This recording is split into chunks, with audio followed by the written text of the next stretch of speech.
Hello students, welcome back to organised knowledge channel. आज की इस वीडियो में बच्चों हम डिस्कस करेंगे कार्यपत्रक 19। ठीक है, लिखा नहीं गया है, ये है कार्यपत्रक 19 कक्षा 8 के बच्चों के लिए। विषय है हिंदी और ये वर्कशीट आपके लिए 1 दिसंबर 2020 के लिए यानी ट्यूसडे के लिए शेड्यूल की गई है।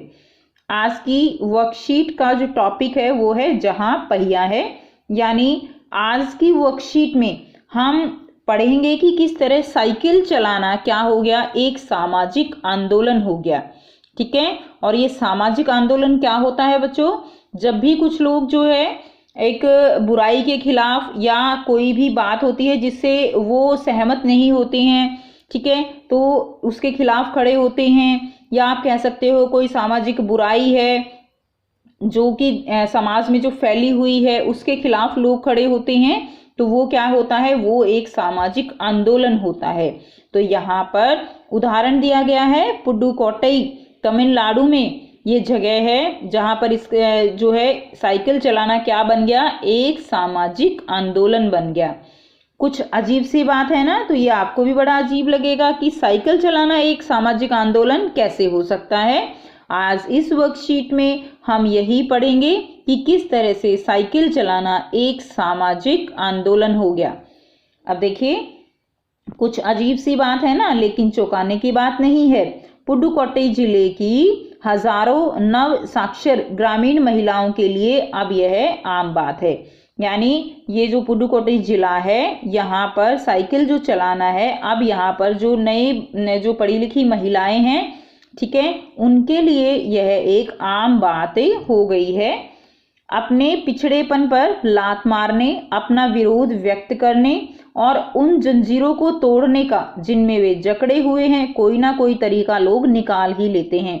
यानी अब देखिए बच्चों, हमारा जो देश है वो हमारा देश पुरुष प्रधान समाज है और महिलाओं को यहाँ पर यानी अब तो देखो बहुत बदलाव आ चुका है, लेकिन जहाँ पर अभी भी एजुकेशन नहीं है, साक्षरता नहीं है, वहाँ पर अभी भी महिलाओं को वो बराबर का दर्जा नहीं दिया जाता।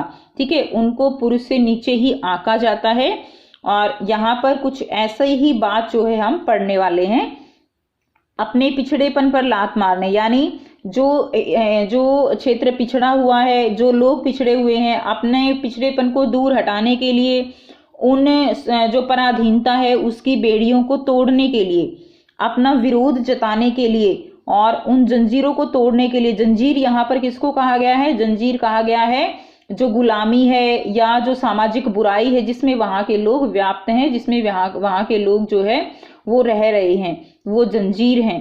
ठीक है, तो उन जंजीरों को, उस अन्याय की जो भावना है, जो उनके साथ अन्याय होता है, उन सभी जंजीरों को तोड़ने के लिए कोई ना कोई तरीका वहाँ के लोग जो है वो निकाल ही लेते हैं। और लेकिन कभी कभी ये तरीके जो होते हैं ये बड़े ही अजीबोगरीब होते हैं, यानी जो नॉर्मल चीजें होती हैं उनसे कुछ हटकर कई बार जो है ये तरीके हो जाते हैं। भारत के सर्वाधिक गरीब जिलों में से एक है पुडुकोट्टई। तो भारत के जो है सर्वाधिक जो है यानी सबसे अधिक गरीब जिलों में से एक जिला है ये पुडुकोट्टई। पिछले दिनों यहाँ की ग्रामीण महिलाओं ने अपनी स्वाधीनता, आजादी और गतिशीलता को अभिव्यक्त करने के प्रतीक के रूप में साइकिल को चुना है। तो यहाँ की जो ग्रामीण महिलाएं हैं, तो बेटा देखो जो गांव में तो जो है बहुत ज्यादा बंदिशें होती हैं महिलाओं के ऊपर, तो यहाँ की महिलाओं ने साइकिल के द्वारा अपने आप को अभिव्यक्त किया है। अभिव्यक्त यानी अपनी आवाज को बुलंद किया है, अपनी आजादी, अपनी स्वाधीनता का प्रतीक किसको बनाया है, वो साइकिल को बनाया है।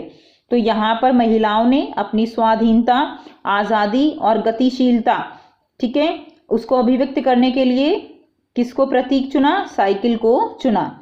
उसमें से अधिकांश जो हैं वो क्या थी, नवसाक्षर थी। नवसाक्षर यानी नए पढ़े लिखे, ठीक है, जो आगे बढ़ना चाहते हैं, जो महिलाएं आगे बढ़ना चाहती हैं, कुछ करना चाहती हैं, तो उन्होंने आगे बढ़ने के लिए अपनी आज़ादी उसको जो है लोगों के सामने रखने के लिए, अपने आप को अभिव्यक्त करने के लिए साइकिल को चुना। अगर हम 10 वर्ष से कम उम्र की महिलाओं को अलग कर दें तो इसका अर्थ यह होगा कि यहाँ ग्रामीण महिलाओं के 1/4 हिस्से ने साइकिल चलाना सीख लिया है। यानी अगर 10 वर्ष से कम उम्र की जो लड़कियां हैं, ग्रामीण लड़कियां, उनको अगर अलग कर दिया जाए तो जो बाकी महिलाएं हैं उनके लगभग 1/4 हिस्से ने, यानी बेटा जो चौथा हिस्सा है महिलाओं का, उसने, यानी अगर हम टोटल 100 महिलाएं मान के चले तो चौथा हिस्सा क्या हो गया, 25 हो गया। तो लगभग 100 में से हर 25 महिलाओं ने जो है साइकिल चलाना सीख लिया है। और इन महिलाओं में से 70,000 से भी अधिक महिलाओं ने प्रदर्शन एवं प्रतियोगिता जैसे सार्वजनिक कार्यक्रमों में बड़े गर्व के साथ अपने कौशल का प्रदर्शन किया है और अभी भी उनमें साइकिल चलाने की इच्छा जारी है। यानी जिन महिलाओं ने साइकिल को सीख लिया है उन्होंने अपने आप को अभिव्यक्त किया है और उन महिलाओं ने प्रदर्शन और जो प्रतियोगिताएं होती हैं उसमें बढ़ चढ़कर भाग लिया है, ठीक है, और अपना कौशल उन्होंने लोगों को दिखाया है और अभी भी उनमें साइकिल चलाने की इच्छा जारी है। यहाँ इसके लिए कई प्रशिक्षण शिविर भी चल रहे हैं, यानी कैंप लगाकर उनको साइकिल चलाना सिखाया जा रहा है। वहाँ पर ऐसे शिविर भी चल रहे हैं। ग्रामीण पुडुकोट्टई के मुख्य इलाकों में अत्यंत रूढ़िवादी पृष्ठभूमि से आई युवा मुस्लिम लड़कियां सड़कों से अपनी साइकिल पर जाती हुई दिखाई देती हैं। तो पुडुकोट्टई के मुख्य इलाकों में अत्यंत रूढ़िवादी पृष्ठभूमि, रूढ़िवादी का मतलब होता है पुरानी सोच वाले लोग, ठीक है। तो जो पुरानी सोच वाले लोग हैं वो स्पेशली महिलाओं को आगे बढ़ने के लिए प्रेरित नहीं करते हैं, क्योंकि उनकी सोच ही जो है वो बहुत पुरानी है। वो हमेशा जो लड़कियां हैं उनको एक तरह से आप कह सकते हो कि उनको प्रगति होते हुए उनको नहीं देख सकते, ठीक है, अपनी सोच के कारण। तो ऐसी रूढ़िवादी पृष्ठभूमि से आई हुई एक युवा मुस्लिम जो लड़की है उस पर साइकिल पर जाती हुई दिखाई देती है। जमील बीवी नामक एक युवती ने, जिसने साइकिल चलाना शुरू किया है, मुझसे कहा यह मेरा अधिकार है। यानी जो लेखक हैं वो इनसे बात करते हैं तो जो ये जमील बीवी नामक जो युवती है इसने कहा कि यह मेरा अधिकार है, अब हम कहीं भी जा सकते हैं, अब हमें बस का इंतज़ार नहीं करना पड़ता। मुझे पता है कि जब मैंने साइकिल चलाना शुरू किया तो लोग फफ्तियाँ कसते थे। फफ्तियाँ होता है एक तरह से कमेंट पास करना, ठीक है, यानी चुभने वाली बात कहना, जिससे हमारी जो भावनाएं हैं, लड़कियों की भावनाएं हैं, उनको ठेस पहुंचती है। तो ये जो फफ्तियाँ कसने वाले लोग हैं, तो उसने बताया कि जब मैंने साइकिल चलाना शुरू किया तो लोग जो है उन पर चुभने वाली बात उनके बारे में कहती थी, लेकिन मैंने उन पर कोई ध्यान नहीं दिया। तो बच्चों अब यहाँ पर दिए गए हैं शब्दार्थ, और यहाँ पर सर्वाधिक का मतलब क्या है, सबसे अधिक, नव साक्षर मतलब नए पढ़े लिखे, रूढ़िवादी पुरानी सोच वाले, अधिकार का मतलब होता है हक, फफ्तियाँ कसना चुभने वाली बात कहना, ठीक है। तो यहाँ पर बच्चों गद्यांश को पढ़कर निम्नलिखित प्रश्नों के उत्तर दीजिए। अब यहाँ पर आपको इन प्रश्नों के उत्तर देने हैं। देखिए पहला प्रश्न क्या है, आपके विचार में सामाजिक आंदोलन किसे कहेंगे? जब समाज के लोग समाज में बदलाव करने के लिए या किसी बुराई के बुराई का विरोध करने के लिए एक साथ खड़े हो जाते हैं, वह सामाजिक आंदोलन कहलाता है। तो बेटा ये आप इसका आंसर लिखेंगे।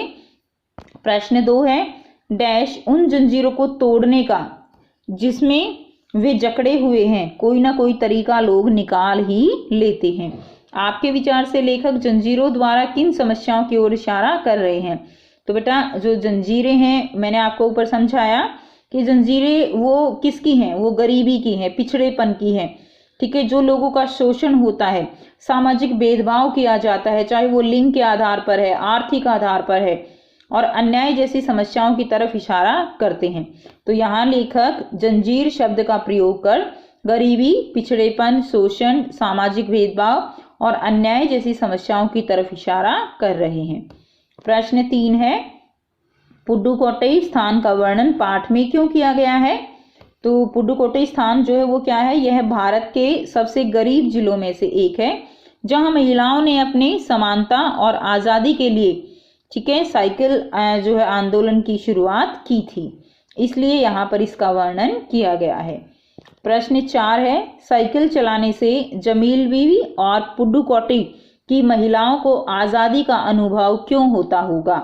ठीक है, तो बेटा जो पुडुकोट्टई की महिलाएं हैं उनको आज़ादी का अनुभव क्यों होता होगा, क्योंकि जो साइकिल चलाने से उनको आत्मनिर्भर बनने का अवसर मिला। ठीक है, उनको जो है अपनी बात को अभिव्यक्त, अपनी बात को रखने का अवसर मिला, इसलिए उनको आज़ादी का अनुभव होता होगा। तो आइए बेटा करते हैं इसका आंसर। सो यहाँ से आप आंसर लिखेंगे, साइकिल चलाना जमील बीवी व अन्य महिलाओं के लिए। ठीक है, यहाँ से आप प्रश्न 4 का उत्तर करेंगे। साइकिल चलाना जमील बीवी व अन्य महिलाओं के लिए स्वाधीनता, आत्मनिर्भरता और समानता का प्रतीक था, इसलिए उन्हें साइकिल चलाने में गर्व महसूस होता होगा। प्रश्न 5, गतिविधि दी गई है, साइकिल चलाने के क्या क्या फायदे हो सकते हैं उनकी सूची बनाइए। तो बेटा साइकिल चलाने के बहुत फायदे होते हैं, तो आपको यहाँ पर साइकिल चलाने के फायदों के बारे में लिखना है। सो यहाँ पर फायदे जो है लिखे गए हैं 3, इसके अलावा और भी अगर आपको पता है तो वो आप लिखेंगे। साइकिल चलाने से प्रदूषण नहीं होता, साइकिल चलाने से शरीर स्वस्थ रहता है, साइकिल चलाने से ईंधन की बचत होती है। तो बेटा ये 3 पॉइंट आप जो है लिख दीजिए आंसर में। तो ये थी बच्चों आपकी आज की वर्कशीट। आई होप बेटा आपको वर्कशीट क्लियर है। कोई भी प्रॉब्लम है आप कमेंट करके पूछ सकते हो। वीडियो अच्छी लगी तो लाइक शेयर जरूर कर दीजिए, चैनल को सब्सक्राइब भी कर लीजिए। And thanks for watching, have a nice day.